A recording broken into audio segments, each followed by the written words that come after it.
Hi there, it's Esther Herbert. I'm in for another video visit and I'm very glad that you took time out of your schedule to join me today. Today's topic is going to be on something quite difficult to discuss. It's going to be on grief. I know that everybody has had their acquaintance with grief in one way or another.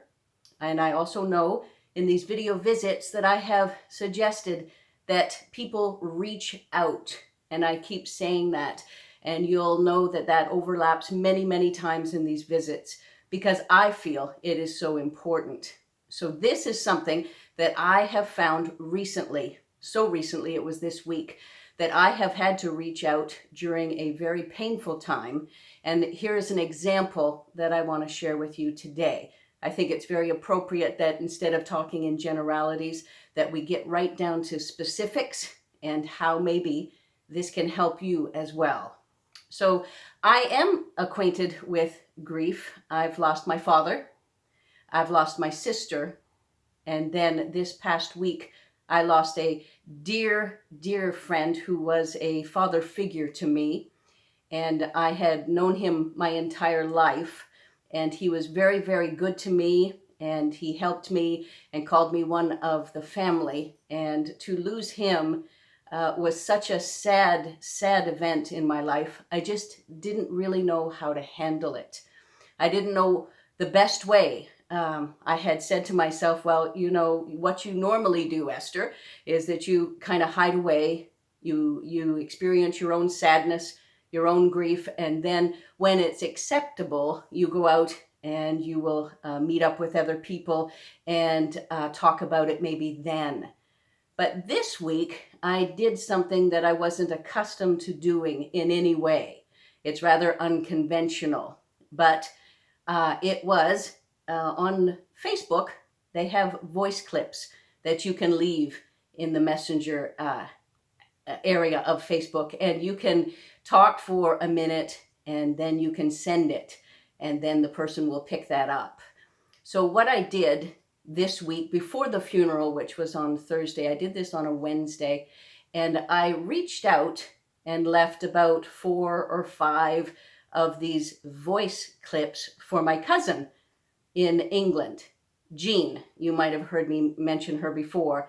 And I knew that even though she wasn't there at that time, that she would be a person who cares and would listen to those messages and be there for me in a very different way. Now, it's not calling someone, it's not getting in the car and going to visit someone.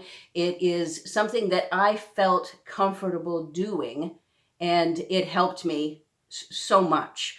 I was sobbing on these messages, and the tears just kept flowing. And I left some that probably weren't very easy to decipher what I was saying, but I did that, and I knew that my dear Jean would be listening to that and helping whenever she got them. Now, I went back into work after that, and I cried in the back of the room there. Nobody knew.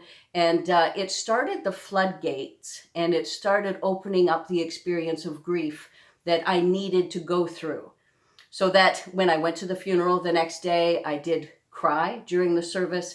I was really in tune with the feelings of sadness that I had.